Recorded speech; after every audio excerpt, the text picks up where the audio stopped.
Welcome to the Mental Health Boot Camp podcast. This is the podcast where 4 psychotherapists, 3 of us Canadian, 1 of us Americans, serve you cutting edge mental health knowledge. I am Dr. Ryan Howes, a clinical psychologist from Pasadena, California. And I'm Dr. Brooke Lewis, a registered clinical counselor from the greater Vancouver area.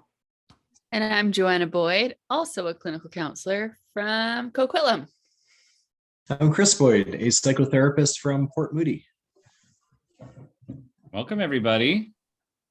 Been a couple weeks. We're back in action here. It's kind of fun. It is nice to be here. It is nice to be here. Nice to see your smiling faces again. I look forward to coming to Canada in a month or so, month and a half, and seeing you guys face to face. Are we going to record a podcast? I think we should. We have to. Maybe we should do a live podcast. Maybe we should do one of those things where we invite, hundreds of people and we sit on stage and like we're just sitting in a random park and being like, you want to come listen to us? Hi, come join us. Chase people down. Like, hey, listen to us. We'll get a lot of people to come onto the podcast and be our guests if we want to. Just come on over here, talk to us for a little bit. It reminds me of, what was that commercial for? And they set up like a pop-up tent with a little couple chairs and tissues. Oh, and yeah. the person could come and chat. Was it for tissues? It was. Yeah. Yeah, it was. It was like a commercial or something. Pop-up therapist tent in the park. That'd be fun. Very Port Moody of us. We'll consider that. If anyone has any ideas, let us know. Let us know on Instagram or Facebook or something, because we don't have an email address anymore. I've got something interesting coming up. Speaking of events, you ready for this? Yeah. I'm going to do my first book signing this week. Oh, that's good. That's fun. Yeah, it's kind of cool. For the men's journal? So the Mental Health Journal for Men, I'm going to go and speak at a local location to talk about the journal. That's awesome. Saturday, yeah. So where is that taking place? It is called, let me figure that out. It's if you go to LAX, okay, and then you take a right. Okay. Yeah. You go to Anaheim or it's called the book. Hold on. Let me look it up here. Just Store? Is it called the bookstore? It's called the bookstore. If you've ever been to LAX, there's an In-N-Out that's right next to the LAX. I'm just thinking about that. Do you know that one? Yeah, of course. Yeah. It's across the street from that place. It is called. Is it actually there? Yeah. Called the Book Jewel. Book Jewel. So this Saturday, May 14th at 12 p.m., the Book Jewel in, I'm not sure what city that is, if that's Marina Del Rey or Westchester, something like that. It's right by LAX. I'm going to be doing a book signing. So I'm going to read a little bit from my book, and I'm going to talk about men's mental health stuff and the benefits of journaling. Chris, I may need to get that Pennebaker reference from you. Oh yeah. And do some Q&A, and then gonna go across the street and eat lunch at In-N-Out probably. That sounds great. Great. Yeah, maybe you can earbud us in, and we'll just listen for questions so that if you need a reference, Chris will just tell you. Oh, that's perfect. You guys can be my designated Googlers and be like, oh, yeah of course. According to Pennebaker, 2004, right? Perfect. I just can't believe you told us about this now. I'd love to go down to LAX and stroll down to In-N-Out Burger and maybe check out the bookstore across the street. And then jump back on the plane and come home. Yeah, no, it'll be fun. I'm looking forward to it. I haven't done one of these before, so we kind of we'll see. Maybe there'll be I know that there'll be at least 2 people in the crowd, my sons, but I don't know if anyone else will be there. I'm sure there will be some people. How does that come about? Was that like, I don't know, the agent or a publicist, or was it the bookstore, or how does someone even organize that? I'm not sure how other people do it, but I was at someone's party about 2 months ago. Someone was having a CD release party, and I went to his house and I was hanging out, kind of chatting with some of the people there. And the owner of this bookstore was there. And he said, yeah, I own a bookstore. He actually owns 2 bookstores, one in Long Beach and this one in Westchester. And I said, oh, that's cool. I've actually got a book. And he said, oh, great. I think he's really eager to get people to come do these kind of author signings. I think it's kind of a big deal for his bookstores. And so he said, why don't you come on, let's get you on the schedule. Come on down. I'm like, great. Happy to do Just it. like that. Bada bing, bada boom. So I guess you just got to be at the right party at the right time, I guess. No kidding. No, that's good. Yeah, I'm just on Amazon, Ryan. 429 reviews for your book. 4.6 out of 5. That's crazy. Well That's done. excellent. But your book is rocking it, like on the mental health lists. Like Yeah. you really found a niche there, eh? It's done well, and I'm happy about it. And you know what's really nice, because I don't really see a lot of those stats and that sort of thing. But I've had a couple of people who've sent me an email saying, "Hey, thanks a lot. That book has really been helpful for me," and kind of tell me a little bit of their story. And it's really nice to get a little bit of that kind of personal feedback. So you write something like this, and it kind of goes out in the void. You don't even know if it's making an impact. So once in a while, I hear something about it. It's like, oh, that's really cool. So yeah. Well, you should check out Amazon, because lots of fantastic reviews on here. Tons of 5 out of 5s. Well, that's great. Well, it was a fun thing to write at the beginning of the pandemic, that's for sure. Yeah. A little bright spot at a very dark time. Yeah, this one fellow, Frank, he said he's legitimately have pulled back layers and the first few prompts. Amazing, in capital letters. Wow. Well, great. Thanks, He's Frank. really, really enjoying it, Frank. Aw. Great. Well, Frank is my son. He wrote that for me. No, I'm just it's not my son. Yeah. No, it's cool to have it out there, and if we're talking about it, and who knows? Who knows? That's If great. nothing else, it'll be a day at the beach. So that'll be fun too. There we go. Yes. So speaking of books, we have a book club coming up here in a few weeks, and it's not the Mental Health Journal for Men. It is a book called Cast, Caste, and it is about some of the basically it's making the argument that the United States has kind of a caste system. I don't know if she's including Canada in that, but No. no, but kind of saying that the United States has a caste system that's similar to like the Indian caste system, the Hindu kind of based system, and makes strong arguments for that. And it's been an interesting read so far. So we're going to discuss that together in a few weeks. Mm-hmm. Yeah. If you're planning on reading it, give yourself lots of time. It's a long one. It's a heavier read. It's a thick read. You might have to take breaks. Yeah. Yeah. Not in a beginner book, that is for sure. So Yeah. if you're not a strong reader, then maybe listen. But even listening at normal speed is 14 hours or something like that. So Right. So I guess we save our reviews for later, but I've been engaged. I'll say that much. I've been engaged in the book so far. Yes. that's great. Yeah, Chris finished the book already. I'm halfway. Joanna has yet to start. But I have it. But you So have it. I do. That's For sure. good. Yeah. So that podcast we had recently on time management, was that a part of this for you, Joe? I'm just joking. Yeah, I've had it for a few weeks. I just gotta just gotta do it. Just gotta crack the cover. That's great. Yes, dive on in. Well, I think we should get to our ambush. Yeah, let's do it.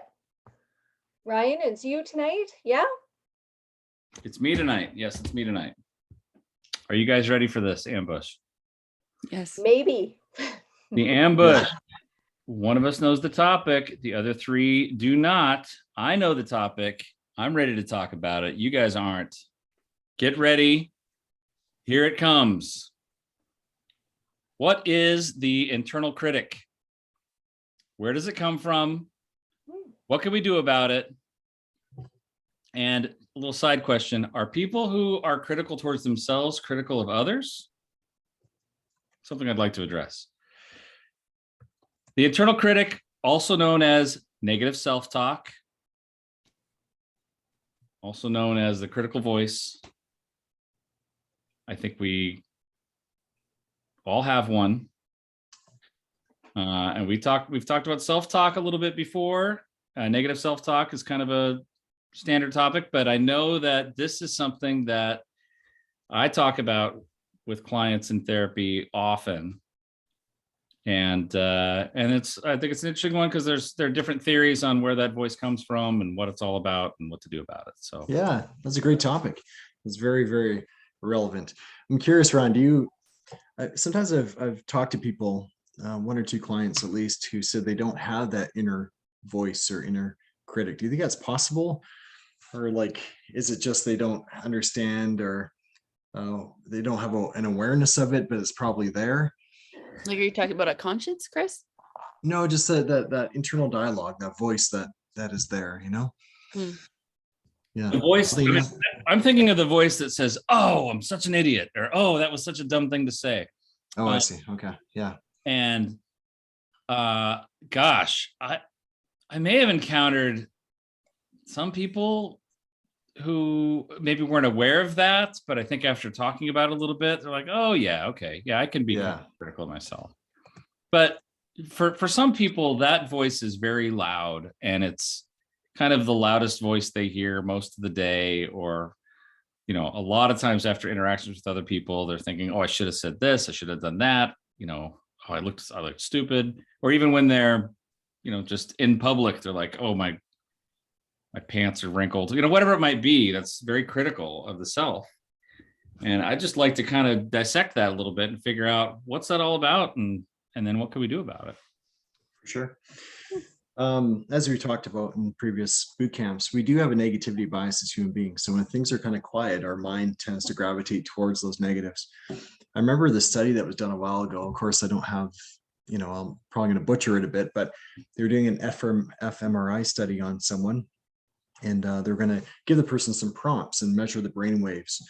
And so the person went into the MRI machine, and the researchers were kind of just getting organized, and they realized that the person's brain lit up like a Christmas tree. It's like, boom. And they're kind of baffled. They're like, what's going on in there? We haven't actually asked them to do anything yet. What they realize is that this default mode network, this internal dialogue kind of kicked in, right? So when there's not a lot of distractions happening, we're not focusing our mind in meaningful ways or on a task, whatever it might be, then often this internal dialogue gets rolling, and usually it has a bit of a negative slant to it due to that negativity bias that we have. Chris, I was talking to a client about just a little sidestep of for the negativity bias. Do you know why that is? Like, why us humans do have a negativity bias? Yeah. Oh, Oh, go ahead. And she asked you, Chris, go. Yeah, it's based on our biology. So it's kind of evolutionary, right? Oh, so it made sense what's for wrong? us to focus and fixate on potential harm and danger, right? Gotcha. Okay. Yeah, Ryan, you're gonna start to put your hand up there. Say the same thing, but just with a different slant, which is its intention, I believe, is to keep us safe. It's to protect us from negative criticism from the outside or any sort of threat or harm that might be coming our way. I believe, though, that what we work on with some of our clients is the fact that some of that protection is so overblown that it actually causes much more negative consequences than positive, right? So it's like this kind of misdirected or overblown attempt to protect ourselves that actually becomes very harmful. So, Yeah. I don't want to make a fool of myself, or I don't want to become the object of ridicule from people. That's reasonable. But then I flood myself with all these thoughts of self-criticism, and I overblow all of these perceptions that I have that actually inhibits me or makes me just say all these really horrible things to myself. For sure. So this mind was created to keep us safe. But back then, hundreds of thousands of years ago, it was a little more simple, focusing on predators and whatnot. And it helped us collaborate in sophisticated ways and find ways to protect ourselves. But there's been like this diversification of danger. So now danger today is a lot different from danger back then. Mhm. So danger today has a lot to do with what's going on socially and work and our families and all sorts of things, right? Yes. So, Chris, you asked the question of, have you ever met anybody without a critical voice or a negative self-talk? I'll just ask you guys, is there any chance any one of you have ever experienced negative self-talk? Mhm. Yep. Of course, yeah. Okay. I say that a little facetiously. I'm pretty sure we all have, right? And those messages can be, so what do they actually end up doing? If it's as I talk about it kind of being overblown at times, like for me, I'll speak for me. If I have some really negative self-talk, it can stop me from doing things that I want to do. Like, let's say I want to go and talk to somebody. Let's say, oh, I've heard of this person over here. I'd like to talk to him or her. It might stop me in my tracks and make me too inhibited or too scared to actually take that risk. Or it might, or I might have an interaction with somebody that's actually fine, but I might beat myself up for it all the way home afterwards, Mhm. Yeah, I feel like the inner critic is a source of inner judgment, right? Like that might not, it might not be a big berating sense, but it might just be like oh, can't believe you just did that, or, oh, I wish I had done that differently. So maybe some of these clients, Chris, that you have, maybe it's not that they don't have the inner critic, but maybe their inner critic is just more subtle. Yeah. Like it might No, just kind of be these smaller like moments. Yeah, I agree. I think to Ryan's point, the more you kind of delve into it, it seems like there is that critic there or that voice there. It's just they maybe perceive it a little differently, right? Mm-hmm. But yeah, but Ryan, you mentioned I think this inner, in terms of why the voice is there, I think it is a defense mechanism. Like, why would those negative thoughts try to convince you not to talk to that person? Like, what purpose does that serve to you? It might be trying to convince you to not do so you don't embarrass yourself, so you don't feel bad after, right? So, Yeah.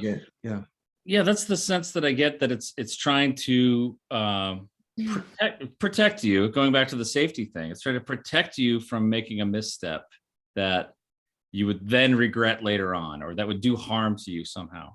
And and so, to speak of some of the theories of why this happens, in the psychoanalytic world, the idea of the inner critic is actually thought of as the internalized parent. Mm-hmm. And it's not all of the parents, not all the loving parts of the parent, just the critical parts of the parent. The parent who says, no, don't do that, don't step over there, don't say that. These messages that you might receive as a kid, and then really kind of embrace and internalize that all the no messages that you got growing up. And the idea there in the psychoanalytic world is that you kind of grabbed onto those no's and you held on strong, and they're hard to let go of. And so they echo in your brain and say, oh, you shouldn't have done that, and that's not good manners, or polite people don't do that, or these sorts of things that are trying to kind of protect you and guide you, but end up really inhibiting things and then helping you kind of beat yourself up afterwards. You're kind of punishing yourself. Mhm. Yeah. So it's pretty, therapeutically speaking, like that's kind of where mindfulness comes in again, right?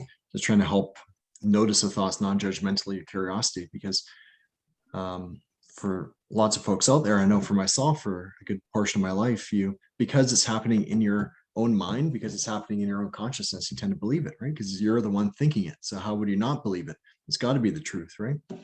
So that's where mindfulness is helpful, because it helps you see it more non-judgmentally with curiosity and not take the bait and believe every thought that pops into your mind, right? And I like to use that example too, where, I ask a client, if I followed you around one day and said half the stuff you say to yourself. So imagine that you leave my office, you're walking down our cheesy 70 staircase and say, you're not good enough, you're a failure, blah, blah, blah. What would you do? And usually the client will say, well, I'll turn around and tell you, leave me alone, or punch you in the neck, right? Not to condone violence, but but of course would handle those thoughts and judgments differently when it's externalized like that. But when it's happening in our own minds, we tend to take the bait and believe it. Mhm. Or give it permission, or mhm. Or let it guide our behavior. Mhm. Yeah. Another exercise I've heard with that, Chris, is people saying, well, would you tell your best friend these same sorts of Mhm. things, you know? Yeah, there's a bit of a double standard there. Definitely a double standard. How about for those people who actually are told that by other people, like in a bullying situation or by family members, like,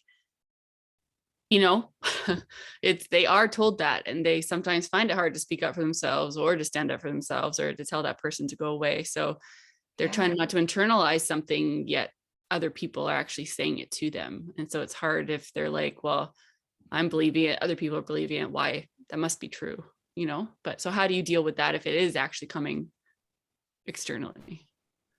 Yeah, no, that's a good question, Joe. And it's extra hard. You work with persons younger than the population I work with. So kind of getting, the young adults. So it's almost retrospective by the time I'm hearing from them, like they're not around those people anymore. Not always. Sometimes there's an abusive relationship with name calling and labeling, or they're no longer in the family home, but sometimes they are. But even just brain development as it goes on, like there's more of a context and they have more life experience to say it's not everyone.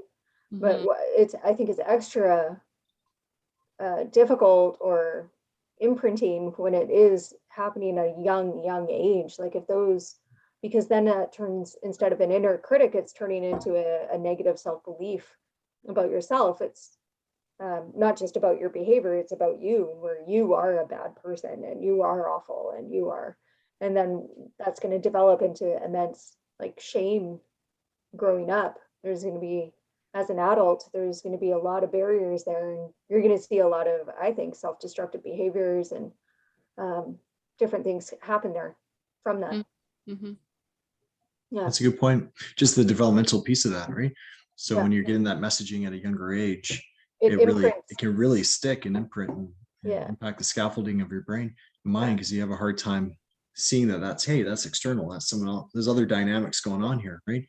The young brain just cannot conceptualize that. Like it is, I am who my caregivers believe me to be, right? Like that's the only frame of reference, and that's the only way the brain works. And how about for like peers though? It's Yeah. not like a young child, but that teenager Oh who yeah. is only hearing that from. Well, teenagers too, right? Because their brain, again, at that point is hardwired for like, who am I in relation to another person? And Yeah. so if other people are saying those things, then that really does get in there. And that's what makes bullying, like genuine bullying, so intensely difficult. Yeah, Yeah. there needs to be a lot of buffers around that person, a lot of resiliency buffers of people saying the opposite thing that isn't just family, but in social relationships, like sporting groups or interest or hobby groups or people of that same age group, to say, well, that's not true. Yeah. I find too, Joe, that as a child, you often look to your caregivers, the parents, the adults, for that validation. So when you're not getting good messaging back, that can be very harmful. Then around the age of 12 or so, increasing neurons, lack of pathways, you start to make that shift towards your peers. And that makes sense. So from an evolutionary perspective that you want to develop close connections to people your own age, right? But if you're also getting negative messaging from them, then you don't have much to buffer against that. So yeah, in terms of counseling, often there's so many different approaches to, of course, help someone, but from a cognitive behavioral CBT perspective, some cognitive reframing and just trying to assess some of those thoughts and beliefs. I find that psychoeducation too. So, bullies, what's going on in their minds, often it's a sign that there might be some, they're dealing with some insecurities or vulnerabilities or whatever it might be, their own defense mechanisms, right? So trying to look at things, broaden the perspective a bit on the scenario. Or genuine, like, sure, there might be insecurities and all those things. I agree with that. They may be actually speaking their inner aggressive voice. Like I have a sense that some bullies, not all, but are coming from backgrounds or homes where the type of language they're using towards other people is the type of language that is being used towards them, right? So that for them is a normal way to speak or interact with people. They're just kind of parroting or replicating that back out, which is too bad. Yeah. Yes. Interesting. As I don't really work with many. I really don't work with young people, with minors, but and when I work with adults, sometimes we'll talk about the fact that, let's say someone's driving home, but they're late. They know they're late, 15 minutes late. They're beating themselves up. Boom! Oh, I'm late. Oh man, this is so bad. Why did I leave work late? What's wrong with me? They get home, and then their spouse says, "What's wrong with you? Why are you late? What's going on? You said you're going to be here." And talk about the fact that at that point they feel like they're being ganged up on in some way, right? I've already got my negative voice coming towards me, and then I have this external negative voice coming towards me. Now it feels like I'm being ganged up on, and that's sometimes where some of the anger comes out. Like I need to defend myself and protect myself. So it's this kind of split in the person where I can be both negative towards myself, but I also want to protect myself too, or defend myself. And then I hear my partner or someone else yelling at me too. Then I feel like, oh, now it's I'm ganged up on them. It's 2-on-1. And that's where some of the more, really angry responses can come out at that point. And for some people, just being able to parse that out and say, oh, it's not just that this person was mad at you. You were mad at you too. So that where it feels like an imbalance. Now it's like you're really having to fight for your life in some ways. Yeah, and I bet that go-to way of fighting for your life has probably been a defense mechanism in the past too, right? Absolutely. You slip into that, lash out, right? Yeah, yeah. I'm backed in a corner. I'm really having to sort of fight for my life, protect myself. Yeah, in Eckhart Tolle's book, he suggests that 80 to 90% of our thoughts are repetitive, useless, and negative. And I often ask clients that if they agree with that quote or not. And the majority do agree. Some think it's a little high. But then we explore that a bit. So I often go through a list of negative self-beliefs, some common ones, and like I'm not good enough, I don't deserve love, I'm a bad person, I'm a disappointment, I'm miserable, I'm different, I don't belong. But usually along the way I throw in I'm a unicorn in there and get them to rate that one as well. And they kind of laugh a bit. And sometimes I get some creative answers in terms of uniqueness. Then I mentioned to them that I'm a unicorn might seem a little ridiculous, but I would argue that the other thoughts you're having within your mind are also equally as ridiculous. And talk about why those thoughts are there, right? Our biology, genetics, and temperament and experiences, right? So again, kind of convey to them that because the thoughts are within their consciousness, it doesn't mean that they're always the truth. But it's very validating when you go through that list, like they rate it quite high and then you can talk about it openly, right? Well, maybe why those thoughts are there, delve into it a bit. Are there some experiences, or does that belief, that thought you have about yourself, does that sound like someone in your life or someone in your past? I think that depth work can be very important there, just to put the pieces together a bit. where does that voice come from? Whose voice does that sound like? Mhm. Is kind of the question there, right? And is it your own, or is it flashes of, oh, that one was my parent, and that one was my sibling, and that one was somebody in grade 8, and that was a teacher, and that was whoever, right? My Yes. partner, and ex, and our brain kind of collects them. Yeah. That's an intervention or a question I often ask with clients is, let's talk about the negative voice, and yeah, who does it sound like? And not necessarily the voice quality, but like what they're saying. Who does that remind you of, or who might that sound like in your life? And it's kind of a startling question for people at first. They're like, oh, it's my own negative voice, but they sit and think about it for a second. Often they can link it to somebody. It might be a family member, it might be a caregiver, it might be a teacher or a coach or something like that, where they're like, oh yeah, that voice really reminds me of this person who was pretty critical of me, or kind of harsh, or trying to teach me in kind of a heavy-handed way. And that can really be helpful for them to kind of parse that out a little bit and go like, oh yeah, that's them, that's not me. That's where that imprint came from, right? And Mhm. I think sometimes as well for clients, like when we ask that question, it's not necessarily that that person said those things to them. Sometimes it's the client has witnessed that person saying those things to themselves, more so when it's a parent, that a primary caregiver that they've been around, obviously a lot. So if there's a primary caregiver and the child has witnessed that primary caregiver talk negatively about themselves.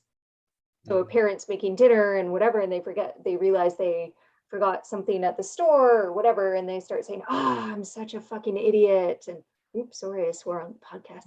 Or, like, oh, I can't believe I did that, or nobody's gonna like this. Why even bother? Like all of a sudden, like you're witnessing the response to a situation, and later on in life, you might notice that replays a little bit. So it wasn't directed towards the client, but they witnessed how a primary caregiver spoke or talked to themselves about their own emotions in that moment, and it can still imprint, right?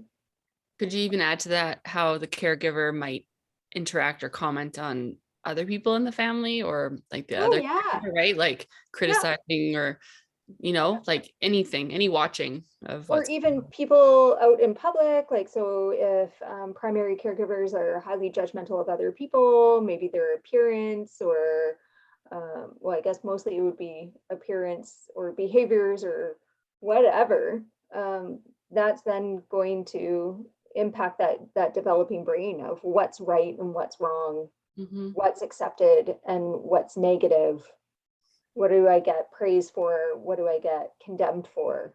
Mhm. Because they're witnessing their caregiver do so to other things. And then they will mold themselves to that, right? Mhm. For sure. Yeah, and then again, or just having experiences in your past, memories pop up. I feel like a failure because I did poorly on this test, or I did this, or I got yelled at. So maybe it wasn't explicitly said to them, but that is the conclusion they came up with is, Mhm. oh, I'm not lovable, right? But yeah, there's so many, and usually based on my experience anyway, there's a lot of stuff that happens in those teenage and childhood years, right? Oh yeah, a ton. That's where you want to go back to. That's where you want to focus your time on, because that's when, you know, these thoughts are starting to gain some momentum or become solidified in their minds or brains. Sure. And going back again, yeah, that brain development, like the ability to process through those situations, to understand what is me and what is them, and where is problem ownership, and to keep that all separate. I don't think the developing brain is very good at that for quite some time. So there's many, many years of experience where it's very unclear. Is it me? Is it them? Am I loved? Or are they just angry? And just because someone's angry doesn't mean I'm not loved. Well, that's true. So Chris, to put something pragmatic to this, if when you're saying go back to those teenage years, like what would you suggest a listener do? I mean, if there is a period of critical messages that a person received at a certain time, how can they work through that? You know, it's more than just thinking about those experiences, I would imagine. Definitely a time machine. Yeah, time machine works. Time Absolutely. travel. Do it. With DeLorean with flux capacitor, you can go back and revisit those past moments. Yeah. Yeah, there's a few different ways to do it. Like within, obviously, you can talk to a counselor or therapist, and there's lots of ways to do that. And we're talking about Jamie Pennebaker earlier, so writing. Even write about, today Journaling. I have this strong, journaling. I have this strong belief that I'm a failure, and maybe just start there and kind of see where it goes. And we often say, like, when in doubt, focus on the feelings. So often there's feelings associated with these thoughts. So follow those feelings to an earlier time in your life when you felt that way, right?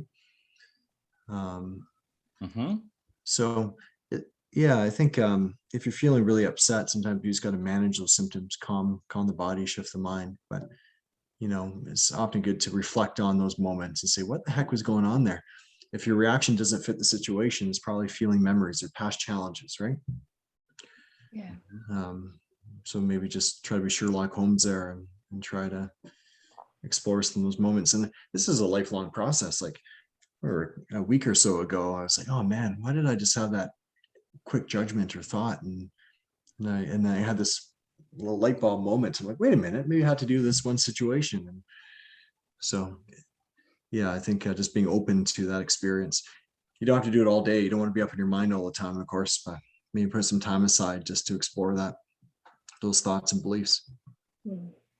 Yeah, I think there's something to be said about the neutral observer, right? To be able to somehow create some space between you and your thoughts and observe them without judgment, and just notice them and the body sensations that go with it and let that process through.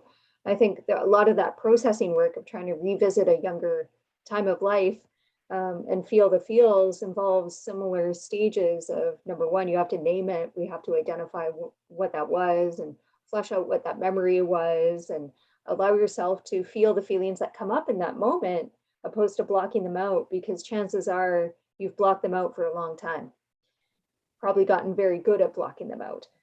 Because those feelings are scary, and when they feel so uncomfortable and so distressing, that you're going to distract yourself, you're going to avoid, you're going to do something else to make that feeling. It's like falling over the waterfall. You're like crashing over, and that's scary. So we need to get to a place where we're aware of it, but allowing yourself to actually let that process happen, and then get through to the other side and be able to then reconstruct in a different, from your adult mind, from your wise mind, what happened at that time. Like, let's look at that context and what actually happened, and can I perceive that memory in a different way now? Yeah, even sometimes, Brooke, I call it like kind of the Morgan Freeman approach, right? So you actually narrate that from a third person. So you say, Chris went to school that day, and he encountered some kids, or I don't know, whatever it was, and so when you do it that way, you kind of, it's kind of a neat way of exploring those situations, but not being the thick of it in terms of the feelings. Totally. Being derailed by the feelings. Yeah. Also do writing where you write an alternative ending of how you wanted that to play out at the end. You can visualize yourself that moment, and then visualize your current self going in and taking the hand of your younger self and removing them from the situation to a place of safety, and telling that younger self from your adult self what they needed to hear in that moment to let them know you're going to get through this, you're going to be okay, you're there for them. It sounds easier. I know I'm just flying through those things, but those types of interventions will take one short memory that probably took 30 seconds in real life, will take definitely one session, but sometimes more than that for each of those interventions. And you might have to do multiple interventions on the same 30-second episode for your brain to actually reprogram. Oh, guys, I don't know if you do this, but I can do this at times. I was my son's in 8th grade, and I was thinking earlier this week about an 8th grade like party that I went to, and like something dumb that I did at that party, or I thought it was kind of dumb that I did at that party, and I could still feel it. It was like, so, oh gosh, why did I do that? Oh, and this was so many years ago, so many decades ago, right? I'm like, oh gosh, why did I do that? And it can still have a visceral response. I could feel it in my body. Oh, I feel so bad about what I did back then. And I know because at sometimes with some of the dumb things I've done in my past, I've asked my peers, the people who were there, and they're like, what? We don't even remember that. Like, what were you talking about? I don't recall that at all. But we seem to be, we're much better collectors of our shortcomings and of our flaws than our accomplishments at times. And we overestimate the amount that other people were impacted by this than they actually were. Oftentimes, there are certainly exceptions, but it's just so wild how our brains work that way. And I know it's a protective mechanism, as we talked about before, but gosh, some of these things can really hang us up sometimes, can't they? Oh, for Mhm. sure. Absolutely. Yeah. Yeah, it's so intriguing. Yeah. Like there's lots of examples of that. Like if you do your presentation and you get 29 positive comments and one person says something kind of constructive, who do you focus on? Are they all held equally, you know? Right. No, you focus on that negative, that piece of it. And so yeah, I think that understanding is so important. But you know, just when you observe it and see it non-judgmentally, curiosity, then it does open up that space where maybe you can respond to those thoughts a little differently, right? Yeah. So that's where like the cognitive reframing comes in. So Ryan, you mentioned like before, what would I tell a friend if they're having this thought? What would a friend tell me if they knew I was having this thought? Yep. Is there objective evidence this thought is not true? Or would this thought stand up in the court of law? We dismiss as circumstantial. So really just trying to assess it from that angle, you know? Yep. Yep. So Barbara Fredrickson is a researcher of happiness, one of the like Seligman happiness researchers at the University of North Carolina. And she talked about in order to overcome some of these negative thoughts, for every kind of negative experience or kind of critical experience we have in our life, we have to have a 3-to-1 positive to negative ratio to overcome some of that, which seems pretty strong. But she's basically saying that if we have a negative, we've done something negative, we kind of need to pull up 3 positives about ourselves to sort of level the field. Which, 2 feelings about that. One, that's a lot. That's a lot to ask of a person to say, okay, I have to counterbalance this with 3. But also it also shows kind of the power that negative thoughts have over us, right? The power that negative thoughts and experiences have, that we really need to kind of bombard ourselves with some of the positives in order to reach that balance. That's really interesting because it's the Gauntman research, I'm pretty sure. In relationships, it's a 5-to-1. Yeah. So, I mean, individually, we need 3-to-1, and then to make sure an interpersonal relationship is positive and strong, yeah, it's 5-to-1. 5-to-1 positive like So- interactions. Yeah, so if there's something that's happened that's critical or threatening, or like a negative, something that's kind of fractured or broken there, so an argument or a sense of, Yeah. it could be something as simple as, you ask your partner to go to the store and then they come back and they forgot one of the items that you asked. There's like a small thing there, right? And so there needs to be 5 positive things to counteract that. Mm-hmm. Yeah, like, and intentional things, right? Or if there was some sort of misstep or misattunement, there needs to be 5 correctives. Really interesting. The way I often phrase it to clients is when you have a negative belief that pops into your mind, there's three approaches. You can notice it non-judgmentally, curiosity, more of a mindful approach, Mhm. or you can pivot mind to positivity. That's the second option. So you can repeat a mantra. Personal favorite, of course, is Let It Go from Queen Elsa, Frozen, or focus on something you're grateful for or something looking forward to. Or the third option is you can quickly and concisely try to challenge and reframe those thoughts. But the more I was actually talking to a client about that the other day, and oh man, it seems so daunting. It seems so mental. You're trying to think your way out of negative thoughts. And so I actually took another angle. I'm like, what can you do? Let's just, recognize the thoughts are negative and repetitive and maybe not helpful, but just trying to focus on behaviors, right? Externalize, like engage in your world, sing a song, go for a walk, connect with people. We, in our today's society, we're siloed off. We're trying to figure out our mental health on our own, but we heal best in community. We heal best with others around us.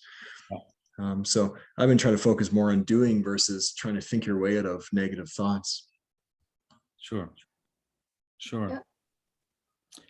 And we were talking before about cognitive behavioral interventions and more psychodynamic stuff and like relational interventions. I actually feel that one of the roles for myself as more of a relational dynamic sort of therapist is to provide the client an alternate voice, right? Like a perspective that says, hey, yeah, you were under stress during that time. It's okay. Like something that's more positive that they can sort of eventually take in. And that's why some of this therapy takes a long time, because it's important that they have the time to take in and understand my voice, that it is that sees them as not flawed and it's not a judgmental voice, but it's one that's more positive and sees them as trying their best and doing what they can given their resources. And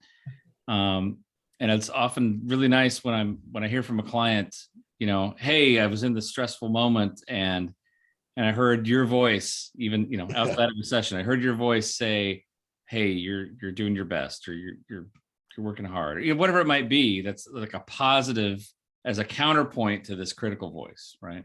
Yeah, that's always a huge win, right? When a client says that, and then I heard your voice, and you're like, oh, good. We're going somewhere, right? Yeah. Because there's especially clients with complex backgrounds or trauma backgrounds, like it's going to take a while. Like we can say those things, but it's going to take a while for that client to believe that you're genuine in what you're saying. Mm-hmm. Like they're gonna at the start be like, yeah, you're a therapist. Yeah, you get paid to do this. Yeah, okay. But it's when a client eventually, with a lot of my trauma clients, they get to a point where they say, I can tell that you genuinely care. And in that moment, it's after that then they're like, and then I heard your voice, and then this, like, and then we start to see the healing relationship piece. But sometimes it takes a while for them to gauge, like, nope, like genuinely, deep-hearted, wholeheartedly, this person cares about me as a person. Yeah, that's a really good point. Because if there's any therapists or counselors listening, like the worst thing you can do is like in the first session say, well, this is not true, or no, you shouldn't think like this, don't think like that. They're like, well, what the hell, you don't even know me, you don't even know anything about me. So it takes a while to for that person to really feel heard and validated and understood, to listen to their story and understand it before you can maybe make those suggestions, right? So I agree. Like those clients that say, hey, I hear your voice, those are often ones that you have a really good rapport with, and it's been a bit of a longer therapeutic process. Not always, but yeah. I mean, that's I think a really important part of therapy, regardless of what your therapeutic orientation is to internalize a bit of that therapist's voice, or at least not their voice, but their relationship to you, their feelings towards you, so that you can kind of say, oh yeah, at least there's someone who understands me, hears me, and values me, right? Because that critical voice is the opposite of that oftentimes. So Mhm. it's good to know there's something else that says, yeah, you're actually okay. True. Yeah. Yeah. And But- using humor as well, right? Trying to make light of some of how ridiculous some of these thoughts are. Also, like I had a client I had a really good rapport with, and I said that you are extremely, like, amazingly good at avoidance, like just masterful at avoidance. And sometimes you'd hear me say that and chuckle a bit, and then step into that discomfort and cross that street, or wherever it might be. Right? You have to definitely know the client to know how far, like, yeah, what you can say. If you could be a bit more bold or upfront, or sometimes I ask a disclaimer like, do you mind if I'm just really just blunt with you about something, depending on the client, you know? And often that's a yes. People are curious. I think in general, our clients want to know genuinely our opinion or our thought pattern on it. Yeah. Yeah. Yeah. True. That's true. That's what they're looking for. Something Yeah. refreshing to have an authentic, objective viewpoint of who they are. Yeah, yeah. I I mean, just like the disclaimer to reduce the defenses right out of the gate, to be like, I have a thought about this. I don't know if you're gonna like it. Do you want to hear it? Yeah. Yeah. So my final point before we go is this this last little question I threw out there, which is, do people who are critical, highly critical toward themselves, do they tend to be highly critical towards others as well? No. I don't think it's a guarantee. Yeah, not a guarantee. Yeah. I think we're harder on ourselves than we are other people typically. Even in talking with clients, they'll be like, I put other people's needs before. I'll always cheer someone else on, but they tried their best, but no, I could have done better. I feel like it's not. Yeah. I don't think it's a guarantee. Yeah, I think sometimes you have projection that can happen. Mhm. So you're very critical of someone else, but usually that is a reflection of how you feel about yourself, or those automatic thoughts about yourself. Again, just making that division. When you have that thought there, it's thought, like it's not you. It's, you're not your thoughts and feelings, a space and place your thoughts and feelings occurs. The reason why that thought is there, of course, and you want to delve into that. But so I think based on my experience working with clients, for the most part, people are way more critical of themselves than they are of other people. They're the exception to the compassion. Yeah. Yeah. It's almost like if someone's critical of others, you can pretty much guarantee they're critical of themselves. But if someone's critical of themselves, I don't think that's a tell that they're always going to be critical of others. Yeah, that's a good way of phrasing it. Yeah. Yeah, Mhm. that's a good way of putting it, Joe. What do you think, Ryan? What's your take on that? I agree with what you said. I've certainly known people who can be highly critical of themselves and others, but it's not a one-to-one. Yeah, there's certainly the majority of folks are much more like the bias is it's not a fair treatment. They're much more critical of themselves than they are of other people. They're able to give grace to other people for things, like, oh, she's not looking her best today, but I'm sure that's because of something else. But me, I need to be looking my best all the time, or something like that, where there's a an unfairness when it comes to that judgment level. Yeah, actually, on the other end of the spectrum, sometimes people have a hard time seeing how other people can be critical themselves. Like, this person has it all together, or they have this and that and the other. They must be so happy. I think sometimes people underestimate the magnitude of how other people are experiencing their own vulnerabilities and negative self-beliefs. Well, and how does social media feed into that? Oh man, yeah, it's crazy. Like, this person has it all together, the perfect life, and they must be so happy.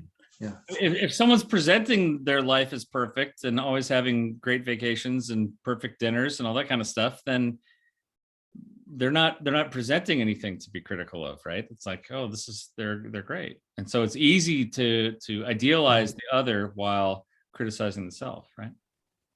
That's a good point. Yeah. It's so deliberate, isn't it? It's just, it's what do we want to present? Do I want to present something that's easy to criticize? I'm going to show you how messy my living room is right now, or I'm going to show you how great my vacation is next week, something like that. You mean your vacation in 6 weeks to Vancouver? I mean, my That vacation? vacation to Vancouver, which will be ideal. Okay, good, good. We're in the park under a pop-up tent, interviewing strangers. It'll be great.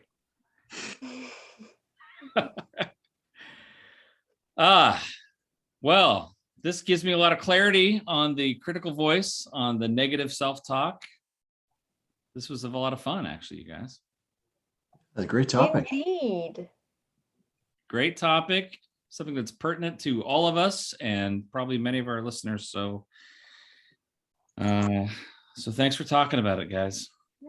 I've been just kind of fidgeting with this little stress ball, but what do you think his critical voice is saying? Oh, Brooke's holding up a stress ball that looks very stressed. So I think his critical voice is saying, I'm about to pop. I can't handle this.